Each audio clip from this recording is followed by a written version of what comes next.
everybody, and welcome to The View from the Top. We are live, and what a week it has been. We've got so much to talk to you. We've got Christian's in the house. It's been a while, but Brown's asked me to attend. So definitely, Christian, because we're looking for your input. We're looking for everybody's input. We're going to be talking about breaking the swim lane, rethinking career journeys in talent and mobility. And we are super excited. We have backstage with us the amazing Louise Atkinson, who is the Chief People Officer at Babcock International, a hugely significant global company. And she has had, well, let's just call it an unconventional career in HR. And we're going to be talking about zigging and zagging and breaking that swim lane. But not just that. I mean, for those of you working in mobility and immigration, well, you'll know what a busy Friday you had and how busy the weekend was when we had that announcement, all of a sudden, that surprise announcement on the $100,000 fee for H-1B visas. And who better to explain it? We have backstage Julia Onslow-Cole, who's going to be telling you a little bit about what happened, why there was so much confusion, and indeed what we should be doing now, which is probably more important. So really important show. And we've also got backstage our amazing change maker, Amanda Santamore, who's going to be telling us a bit about her charity and what's going on in her life. Namaste from India, says Bindu. So without further ado, let's get on. You know how it is, everybody. Join in the conversation, write in the comments box, tell us who you are, where you are, what's going on in your world. We want to know, and join in that conversation. We are live on LinkedIn, we are live on YouTube, and we are available on Spotify as well. Now, I know many of you do want your CPE codes. And of course, if you want CPE codes, we've got them for you. We've got CPE credits from, well, those of you who want them from Worldwide ERC, and many thanks to our good friends there. We've got the GMS and the CRP credits. For those of you who want HRCI credits or SHRM credits, again, we've got them for you there. So if you want those credits, they are there for you whenever you want them. Bibex in the house, afternoon from Bristol. Tara, greetings from my new gig at Aon. Well, congratulations, Tara. I didn't realize you joined Aon. We'll make sure we get you in the breaking news next week. Congratulations on that. And talking of next week we've got an amazing show. We're going to be talking about managing the complexities of business travel and remote work. And we haven't got one panelist, we haven't got two. We have got three panelists for you next week. We've got the amazing Anna Monsalva from Kearney. We've got the tremendous Christian Dardani from Brain Labs. And of course, we've got our very own Laurie Ryan from Benevo. So an amazing show next week on about managing the complexities of business travel and remote work. Anyway, let's move on. Let's find out what's been going on in the wonderful world of global mobility in the last 7 days. So here it is. Here is our breaking news.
So there we have it. Congratulations to everyone who's been promoted. Congratulations to everyone who's got a new job. And there's loads of job opportunities out there. Congratulations, of course, to Benevo for 3 FEM Emma nominations. And of course, Shana Tavar to all who celebrate. So big week. What about immigration? I mean, immigration, obviously with what went on with H1Bs is a huge issue. So without further ado, let's welcome to our stage the amazing Julia Onslow-Cole. Now you know how it works, everybody. Hit the heart button, hit the like button, and hit the applause button.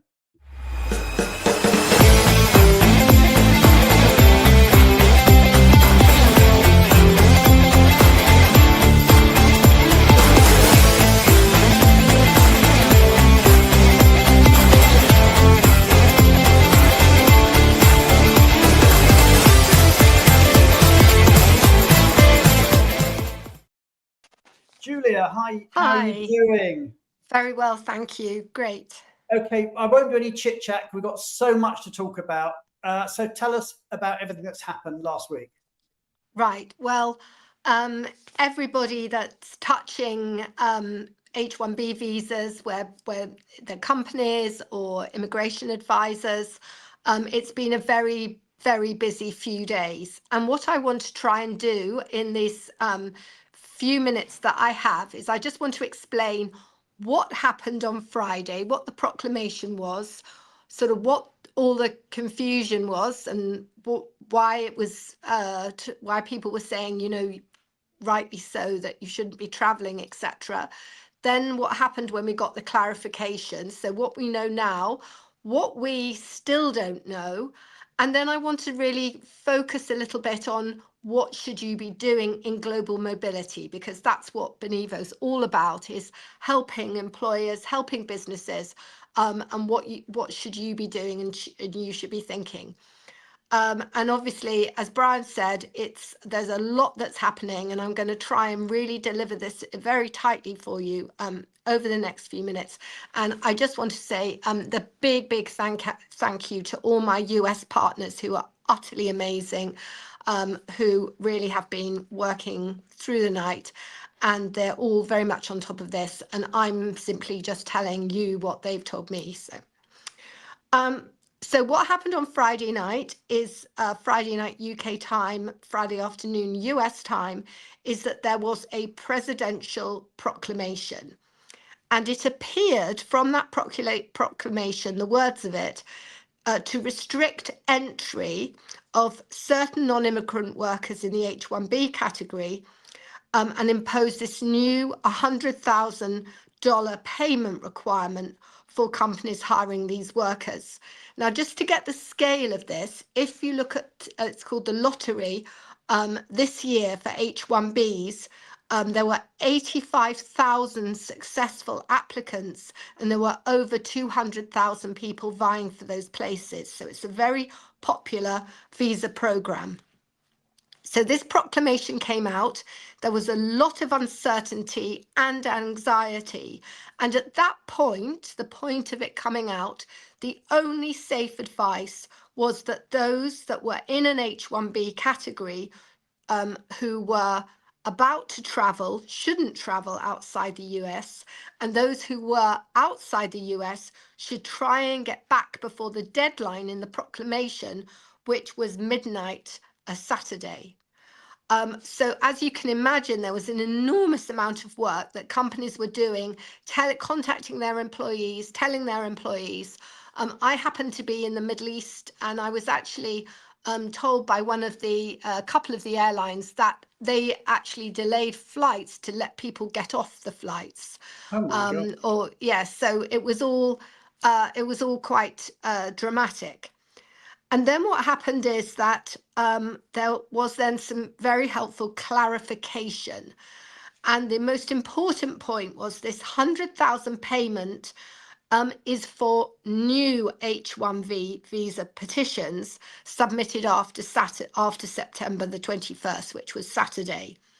So the key thing to say is that this clarification then gave comfort to everybody who's an H1B that's on the payroll. And it also made it quite clear that those applying for just an extension and their beneficiaries, they should be fine too. And even if you're an H1B overseas and you just need to pick up a visa stamp, or you're awaiting appointment, those people are fine. And we've actually seen that. Fragment has the most amazing system. The knowledge team is out of this world, and it reports every few minutes about what's happening, because we process so many applications around the world, and all of this is data is captured real time on every post that's being monitored. And we can say that, you know, generally all of this is as the clarification was. Now, what this leaves is some unanswered questions. So there are lots of unanswered questions. So for example, you know, what happens if there's a change of employment, or what happens if you have an amendment, or, you know, in some sort of cases that you actually might need to get a new H1B to come in. So it's not totally clarified everything, and employers do have a lot of questions about that. And then there's also what's called cap exempt employers, like universities, research establishments. Are they going to be subject to these $100,000 fines? Already we've seen some exemptions for medical doctors, but will there be more? And then there's a big sort of group of people that may be exempt from the fines because they might get a national interest exemption. So this is calling them fines, is that? Oh, sorry, fines. I didn't mean fines. Sorry, Fees. apologies. Lucky Yeah. fees. Yes, Yeah. fees. Sorry. National interest exemption. So that would be, you know, it could be an exemption for a whole industry group. It could be exemption for a corporation. It could be exemptions on individuals. So this could be, you know, a really a massive help to people who are looking at these applications. But we don't know what the payment process will be yet for the fee, and we don't know what the exemption process will be. There's also lots of questions and discussions about litigation. Again, in Fragaman, we have whole teams in Washington that are absolutely expert and at the forefront of this litigation, and they are really explaining, you know, in lots of different ways how litigation could, in theory, happen, but it depends very much on what happens in the next few weeks. Also, there's a lot of advocacy that can be had. A lot of industry groups are putting forward their voice, and that's a very, you know, powerful thing, and companies should think about it. So that's a bit of background, and I just want to say now the practical steps, because this is really the heart of Benevo. You know, yeah. we're not here just to tell you what the law is. We're trying to tell you what should you be doing. And I think the first thing is obviously like putting yourself in the shoes of these employees.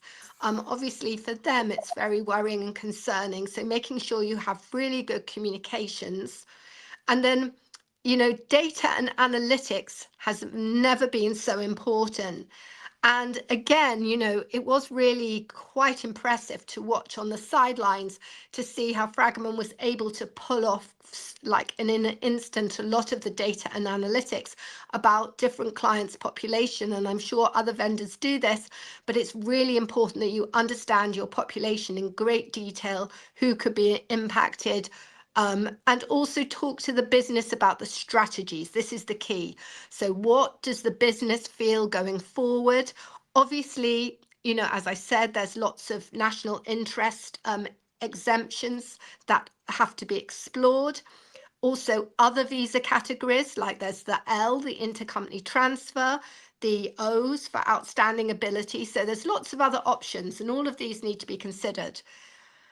And then the other thing to say is that there has been another focus on compliance, and there's a something called Project Firewall, which has actually come out in the last few days saying, you know, there's going to be a scrutiny on H1B compliance, but also, as you're aware from what happened with Hyundai and more recently, there's been a bit of a focus on the misuse of visitor categories. So people who really shouldn't be visitors. So obviously it might be tempting to, you know, use the visitor category a little bit more if it's difficult to get people on H1Bs, but obviously that's not a great strategy at all.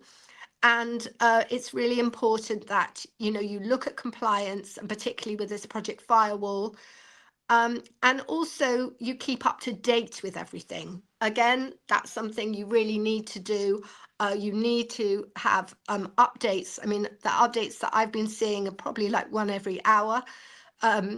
And, you know, they're calmed down a little bit, but we're still getting them every 3 or 4 hours. So you need to be updated, and also need to be updated things like litigation or advocacy.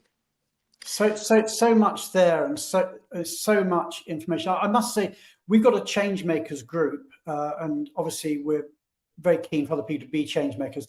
That group went mad over the weekend as people were talking amongst themselves about what they were doing and what was going on, and people were reaching out to each other. One of the things that came out, which I thought was really interesting, is a lot of people who are in the immigration space and mobility space were reaching out to their recruitment teams to find out what they're doing about new recruits and what the game should be. And I think the general advice seems to be, you know, carry on as normal, but be alert to the fact that recruiting certain people will now be a lot more expensive.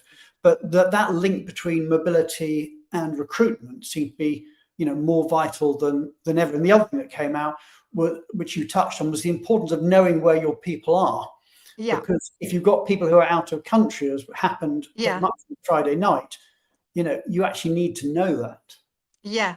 I mean, on recruitment, there's a whole thing, you know, rafts of things that you need to be very careful about in terms of, you know, what you can say, etc. But I think the other thing is, this is really key, is that we talk so much, Brian, about how the role of global mobility is such a strategic position now, and really you're in this driving seat up with the C-suite, looking at the strategy, and this has a great opportunity really for showing that strategy, because really, although there's all of the practical steps, like are there any visa options, and, you know, can you use exemptions, etc., but there is also the thing of, you know, what is the business thinking? Are they thinking about nearshoring talents to locations that are geographically proximate? Are they thinking of using more virtual assignments? What would, you know, run off the data? What could that look like? And then a big thing that Raj Mann in our firm and I are doing is looking at the trade agreements to see where there's really good mobility clauses that are actually underutilized. So is there any things you could do there? And also, can you upskill? Yeah, I think that is a huge area. I think we're going to have to carry this on next week or another week, because there's so much to talk about here. We haven't done it justice, but we've started that conversation. This one is going to run and run.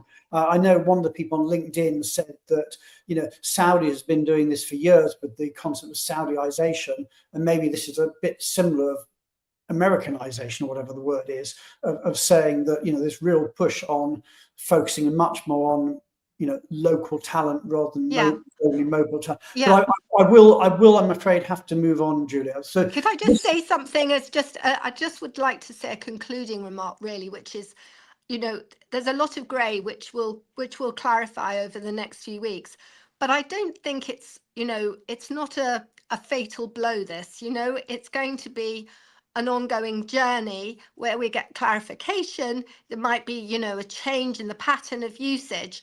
But I think as well, if you look at the tariffs and how they were implemented, it was a bit of a wow situation. And then, you know, there was a lot of pragmatism. I think we'll see that from the US administration. You know, there will be pragmatism, and, you know, the businesses, you know, will adapt, and, you know, there are lots of different ways to think about these things. So I think it's, you know, so that's what we need to think. Thanks so much, Julia. I mean, we will come back to this. It is so important. We now have to move on, and I'm so excited. We got backstage our amazing change maker, Amanda Santamore. So everybody, you know how it works. Let's big thank you to Julia Onzo-Cole. Hit the heart button, hit the like button, and hit the applause button.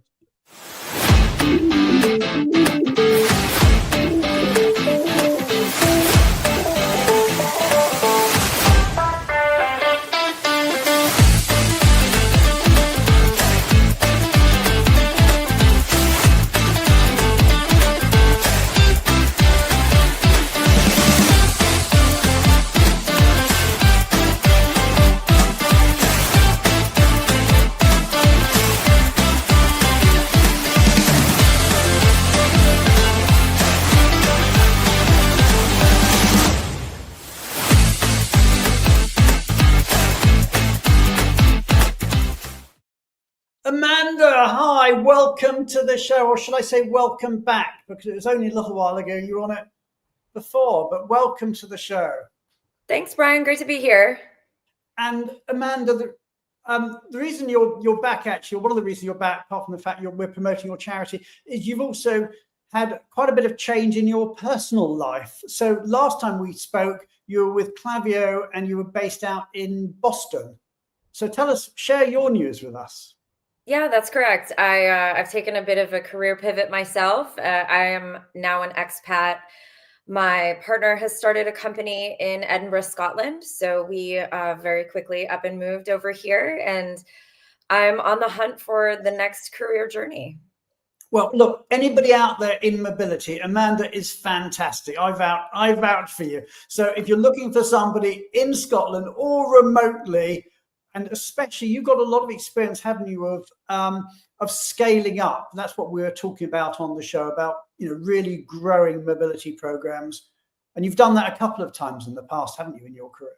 Yeah, that's correct. I've got about a decade of experience, a little over actually, in building and scaling mobility programs for growing companies, expanding companies, and through all sorts of changes through the company life cycle, building strategic, agile programs that are compliant and at the ready for when these big immigration in particular changes come our way. Yeah, well, we've been talking about that today, certainly. So. Certainly. But also, as a change maker, I know, you support a particular charity. So tell us very quickly about the charity that you support. Yeah, Vintage Pet Rescue is a Rhode Island, in the United States, based organization that advocates for homeless, senior, and special case dogs. Their aim is to protect, rescue, and adopt out senior dogs or dogs who maybe have medical or other needs. So they shelter these dogs in an open shelter, no cages, no crates, and they help when the shelters or maybe even prior owners can no longer care for these special case dogs, and they're giving them a second chance at a happy life. That is so good, and we wish you every happiness in Edinburgh. You've been there a couple of months now, so every happiness in your new location and in terms of your new role. And as Talis put up there, if you want to find out about Amanda's past experience, then just watch her on the previous View from the Top when we talked all about the work you did at Clavio. We're now going to move on. We've got some very interesting Benevo updates, and we've got backstage Beth Nielsen from Benevo. So you know how it works. Let's thank Amanda for being one of our amazing change makers, and welcome Beth Nielsen onto the stage.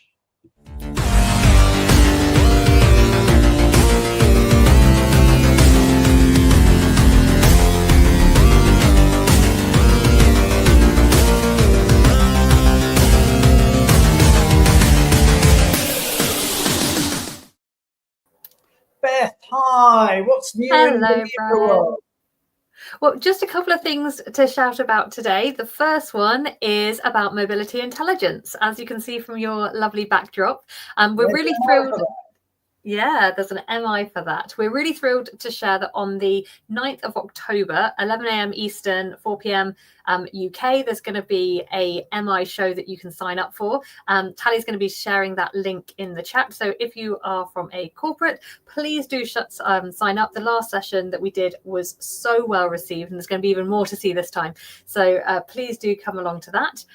And the second thing is you're involved in this one, Brian. You and I are going to be seeing people for real on October the 20th.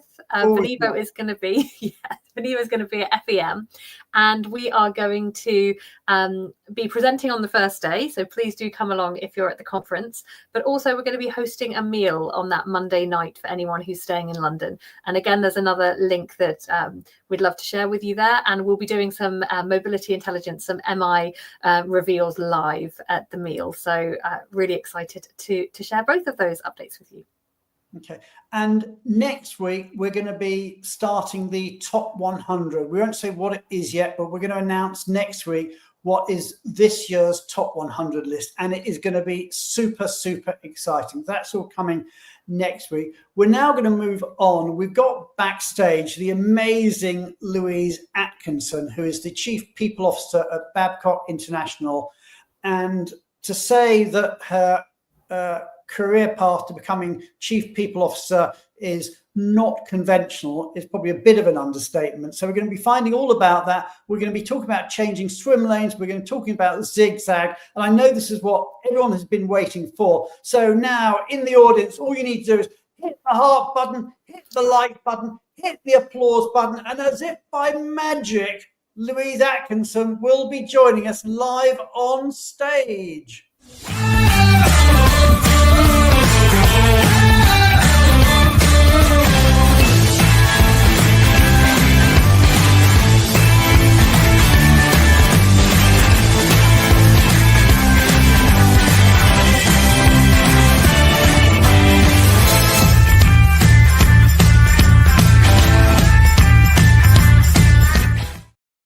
Louise, how are you?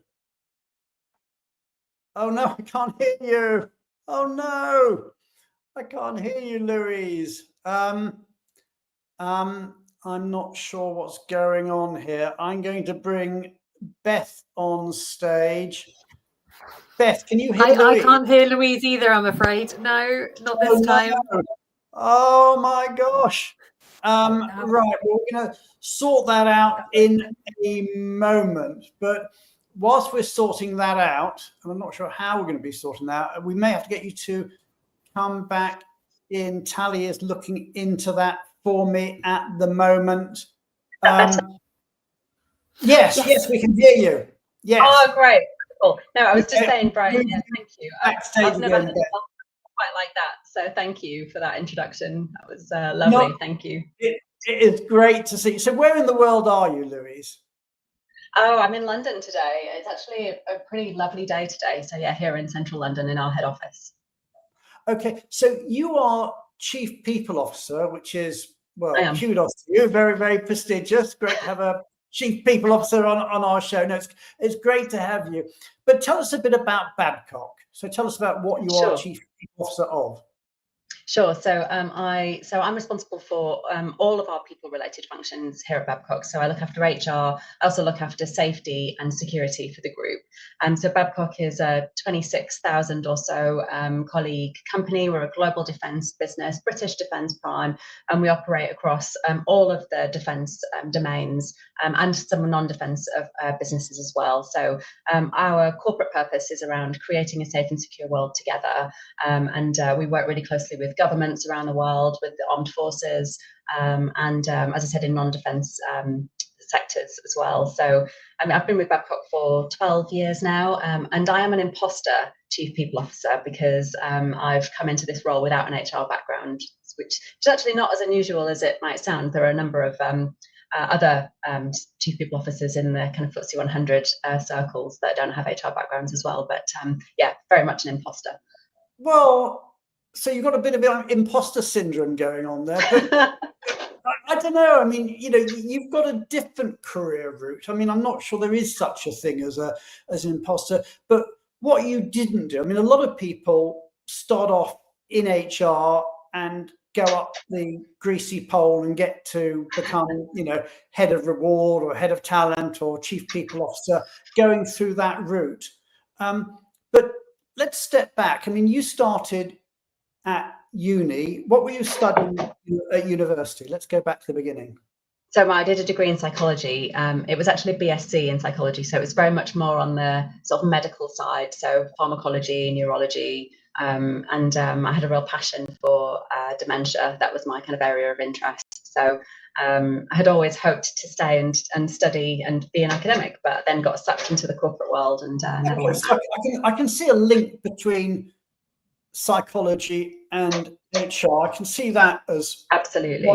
But you didn't, you know, the obvious thing would be to say, okay, I like psychology, it's related to humans, I'll go and join the human resources function in some company and that go on. Christian's saying there's nothing wrong with that. I'm an English and linguistics major. So, okay, so you started off in psychology.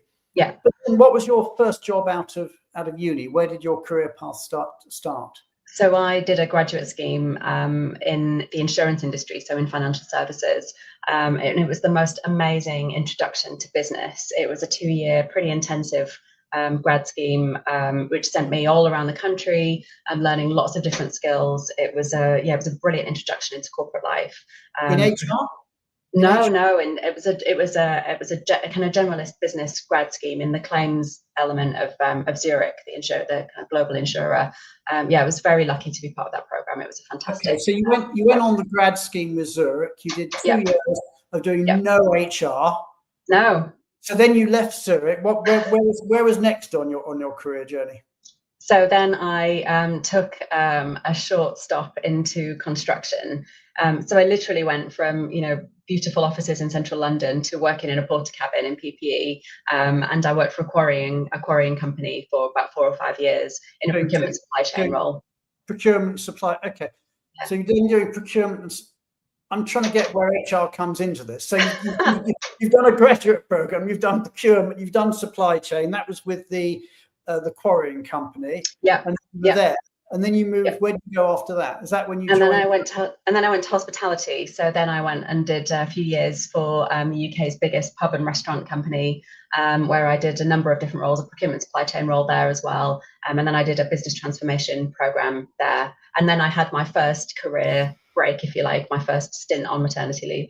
Yeah. So you did that. So you got 100% linked to the job, Drew. So you then joined Babcock after.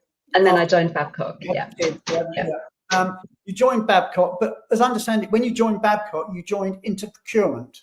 I did. So I joined in a procurement supply chain role. I then took my second maternity leave when I had my second baby. And then I came back into an operational role, and then I spent 10 years in operations. And that's really where I found my niche, I suppose, where my heart really lies is in operations. So I spent 10 years running different parts of our business. I ran a very large part of our land business for a few years. And then found myself in HR in this chief people officer role. So this is amazing. Okay. So you had no HR, this doesn't sound the right word, but I was going to say expertise, but you had no HR functionality, no HR role until you became the chief people officer. That's right. Okay. That sounds unconventional, and it's so exciting. I mean, we actually did a poll. I'll put it here, up here. Let's see if I can just quickly find it. We did a poll during the week. We said, we tend to develop our careers in narrow swim lanes. Would you prefer to have had a more zigzag career? And I'll ask the audience, what do you think? Do you think to do a people role like Louise is doing is, no, you shouldn't zigzag, specialization is vital? Or do you think, yes, zigzag sounds great? So out in the audience, what do you think? Do you think specialization is vital? Because a lot of people do that. They go down that narrow swim lane. Or do they do, there's an awful lot of zigging and zagging going on in your career. Yeah.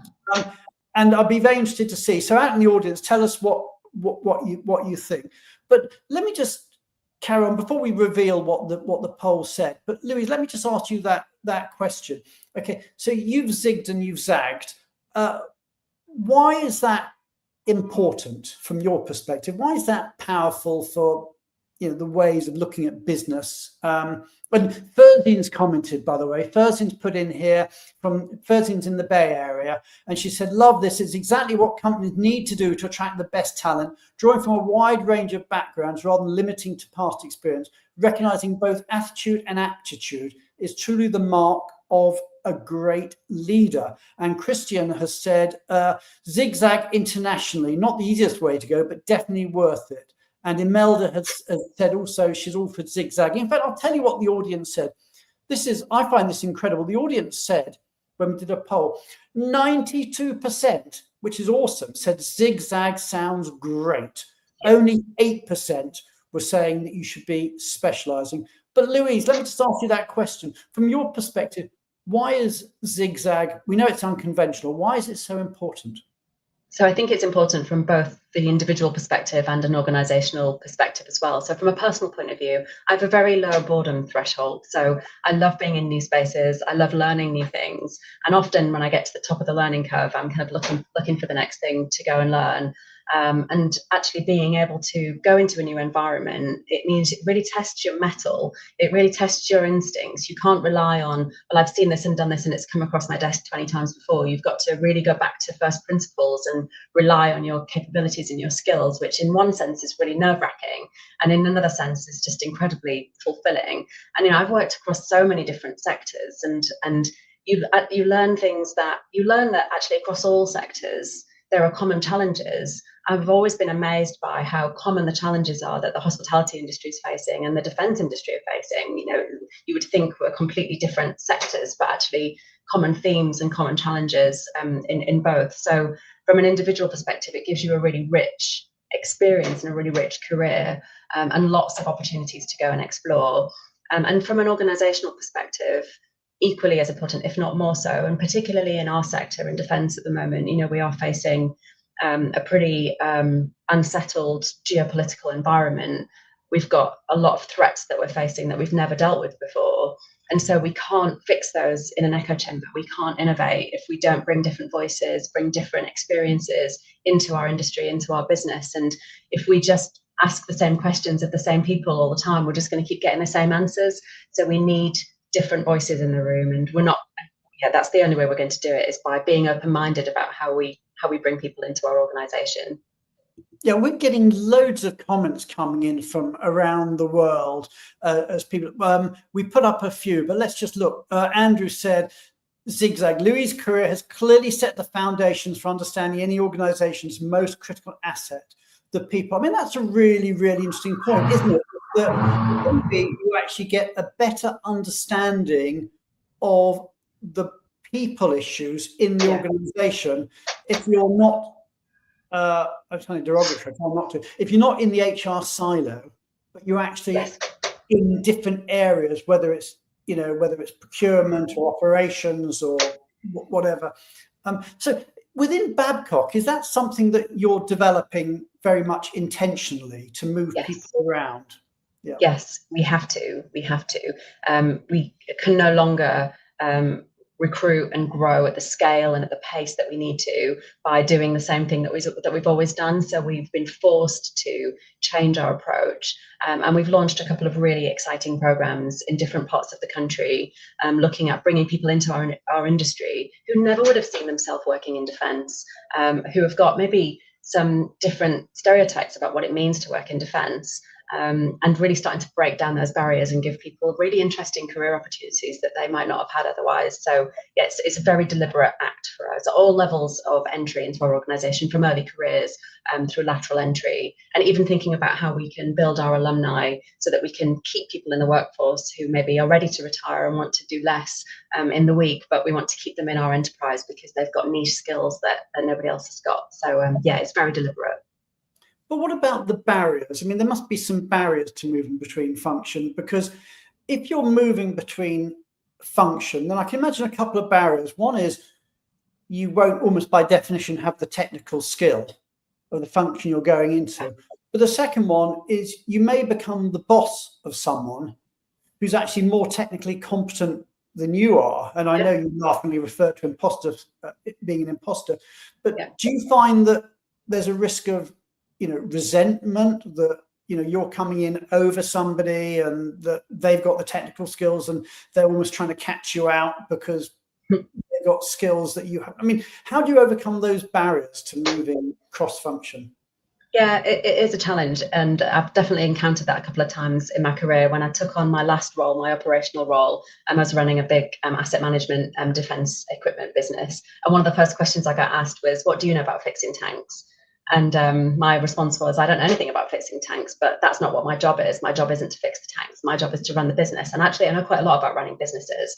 And that's kind of the same approach I've taken in this role. I definitely have a gap when it comes to technical knowledge, technical expertise. I have the most incredible team who I lean on to support me in technical decision-making when that comes across my desk. But actually, my role is very seldom about making technical decisions. It is a leadership role. it's an influencing role, it's a strategic role. And I've absolutely got those capabilities and skills from my career experiences. So it's about reframing what the job is, because it's a leadership role. And I think the same goes for lots of roles across our organization, actually. So then when we think about first line management, even, the most competent welder isn't necessarily the best manager, unless we give them the skills to be an effective manager. So yeah, it's reframing what the job is, and then overcoming your own insecurities and being vulnerable enough to say, I need support in this area, and I'm going to put the right team around me because none of us are perfect. We've all got gaps,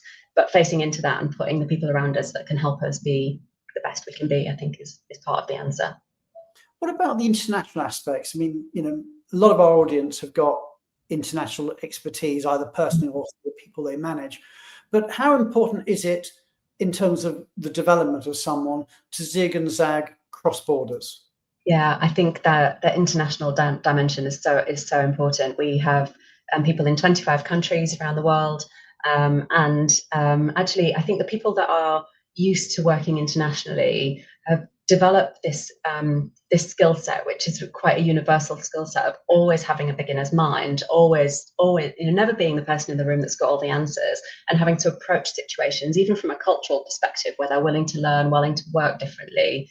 I think we especially now as we work more remotely and we work more virtually, we've had to learn as a UK based business that's now growing internationally. We've had to learn new skills about being respectful of time zones, understanding cultural differences about meetings and how they're conducted.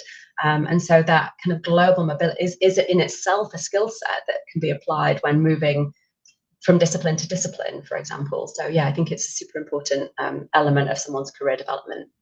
Yeah, and we often talk in the mobility area about intercultural fit and culturally adapting. Have you found in your experience different cultures within different functions within the organization? So when you move from procurement to operations to HR, have you found different cultures that you've needed to adapt to?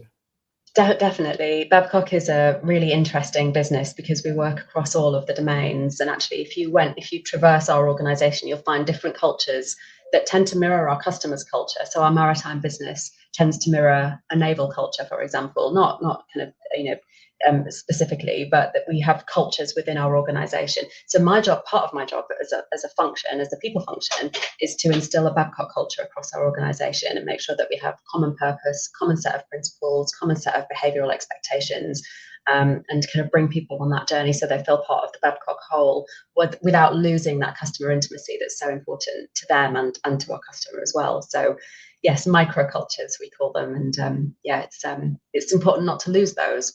We have to respect them, but also bring everyone together under the same Babcock umbrella.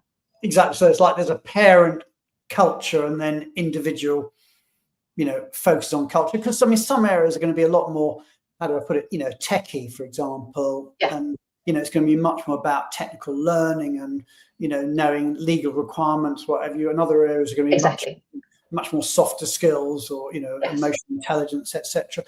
Let me just ask a couple of other questions. First of all, when you're recruiting, normally the people recruit, if you like, in a very traditional conservative sense, is when they're recruiting, they're trying to recruit people who are very sort of in their skill set, who are good at the job. But are you intentionally trying to recruit differently? You're intentionally trying to recruit people who've got broader experience?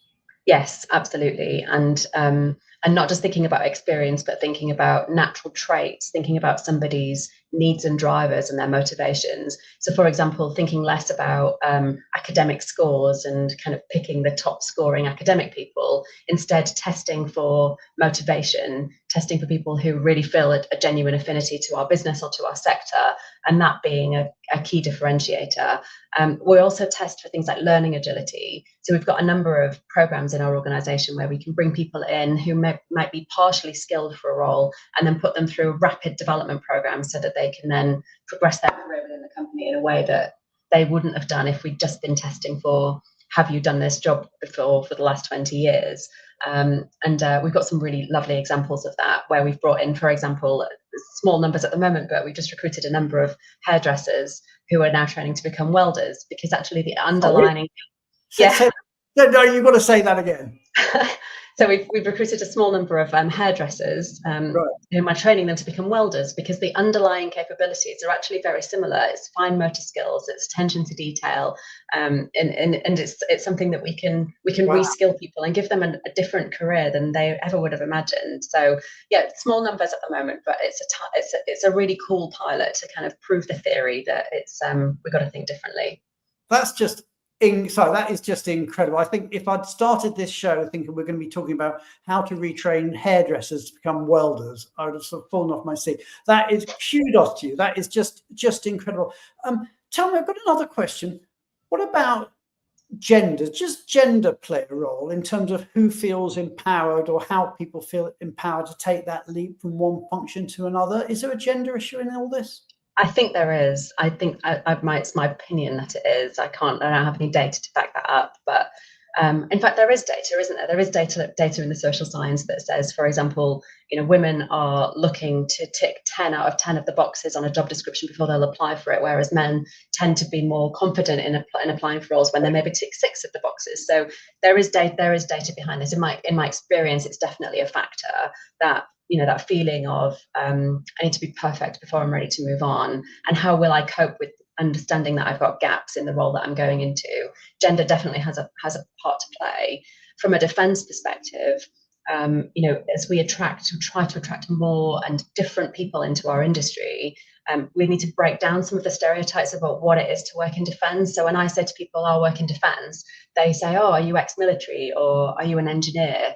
But we need all sorts of different skills in this industry. We need creative people, and we need project managers, and we need brilliant accountants and HR people, and PR experts. That isn't just about turning spanners or flying airplanes. We need people with all sorts of different skills, and we've got a job to do to kind of attract people with different backgrounds as well. Wow, I mean, that's just amazing. As Christian said, hairdressers and welders both need to be very precise, detail-oriented, as well as artistic, depending on what they do. I'd never thought of artistic welding, but I think you've got a point there. And Furzine said that she wants to work with you. So, thank you. That's lovely. She is in the Bay Area, so but I'm sure she'll work remotely. But anyway, just another question. What about lived experience? I mean, how important is lived experience versus technical expertise? I mean, how do you balance those two? Yeah, I think for me, coming into this role, my lived experience of being in Babcock was a really big kind of contributor to how I've approached my role. So the people function, we are an enabler to the business. We only exist to make the business operate more effectively, more efficiently, to help our people deliver more and better for our customers and for our shareholders and our broader community stakeholders. And having been on the receiving end of that service for 10 years, I feel like as an operator, I was able to bring that into this role and say, actually, when I was an MD, this is what I wanted, this is what I needed, this is what would have helped me. These are some of the things that didn't help me, and to work with my team to kind of bring that to life.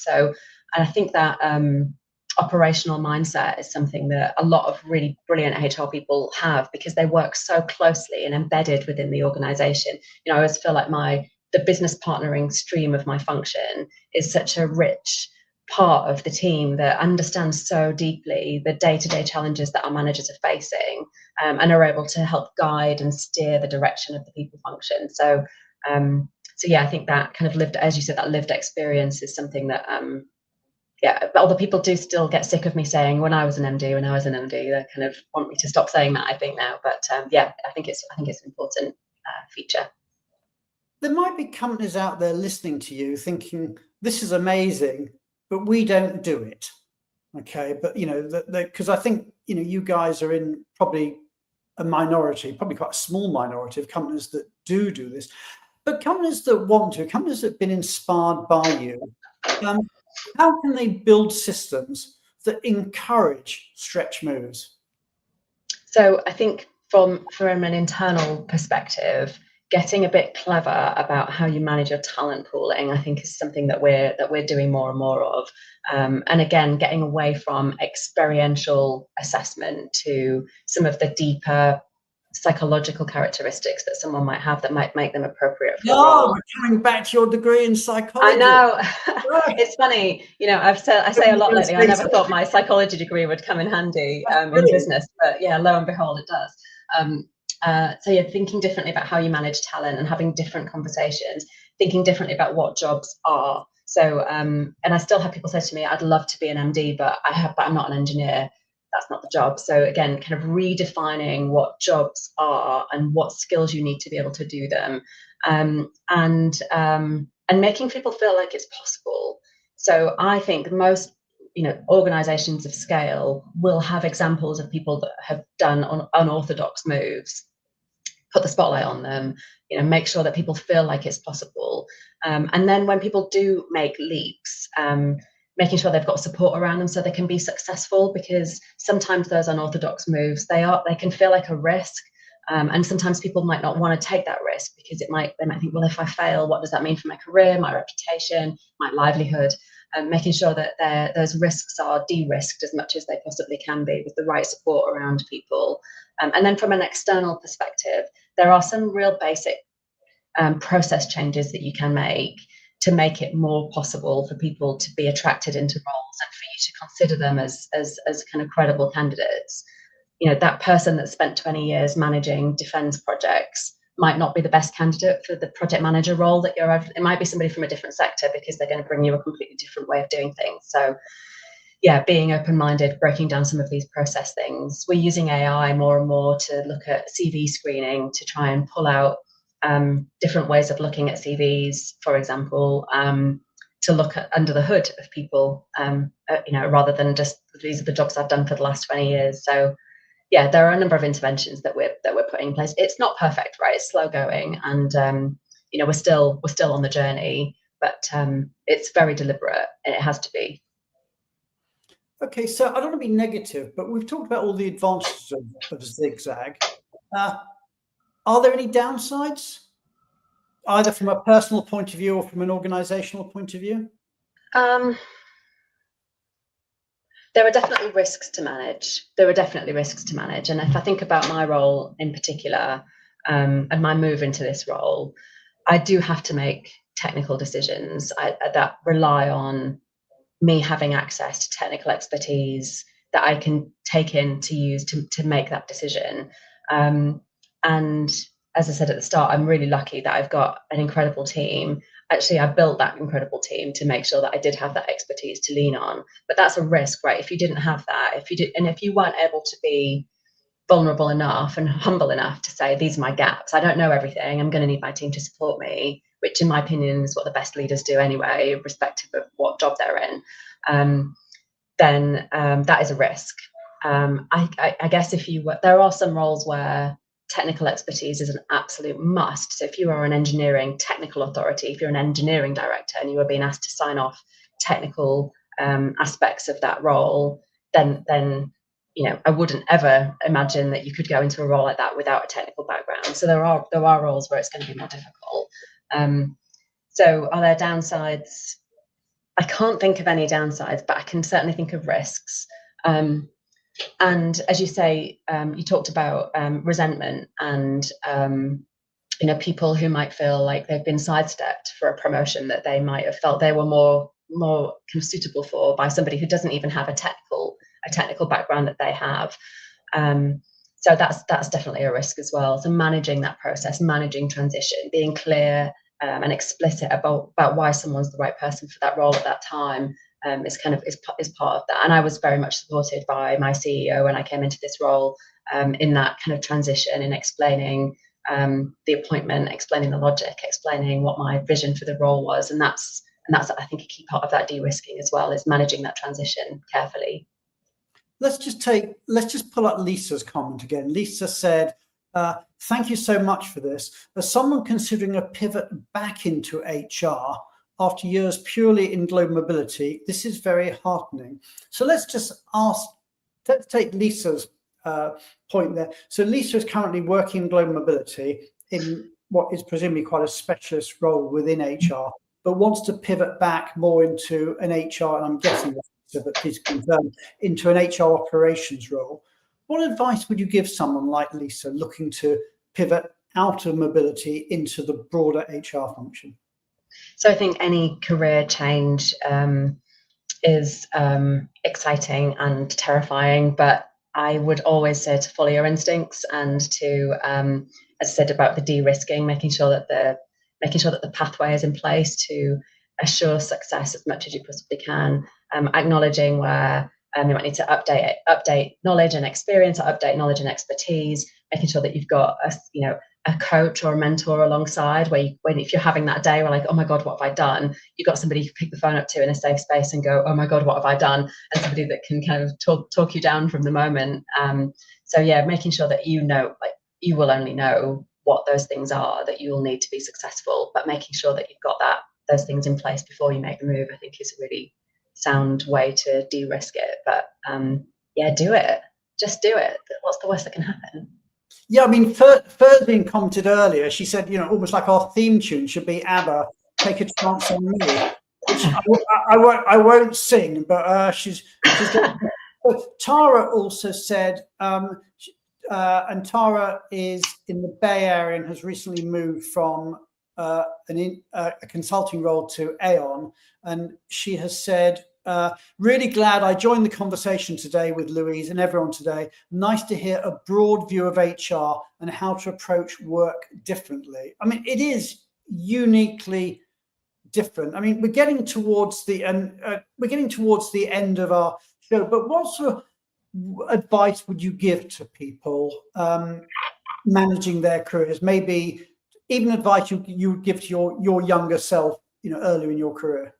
Yeah, it sounds a bit cheesy, doesn't it? But my advice would be, follow your gut and just do it. Just as mad as something sounds, I ended up in this role because I got caught in the rain with somebody who said, have you ever thought about this as an opportunity?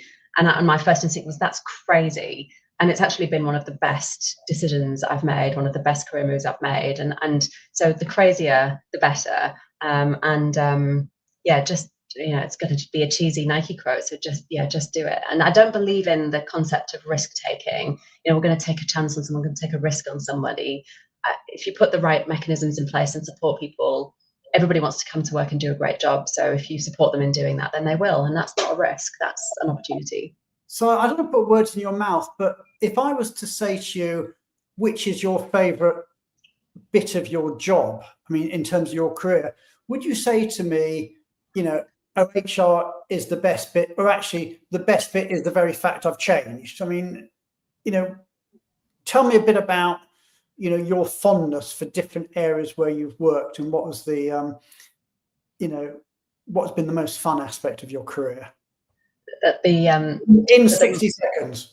So it's learning new things. When I moved from my old role into this role, I got to see, I love this company. And I got to see it from a completely different angle, from working with the board and seeing it from a shareholder's perspective. And I got to see the same company that I've worked in for 12 years, but through a completely different lens. And that's just really exciting. Cool. And what's next? Oh, I don't know. I've been doing this job for 18 months, so I've got a little bit more that I want to achieve in this job yet. And then who knows? Maybe I'll become a welder. Absolutely.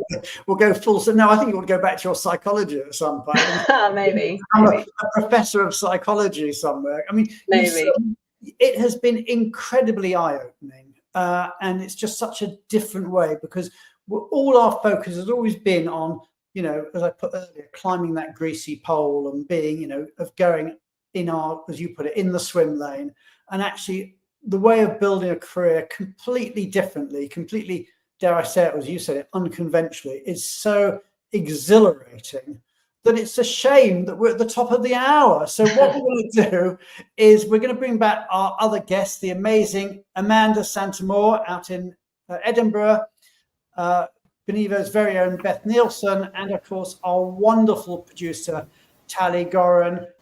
My name is Brian Friedman. This has been The View from the Top. We are back this time next week with an amazing show on managing the complexities of business travel and remote work.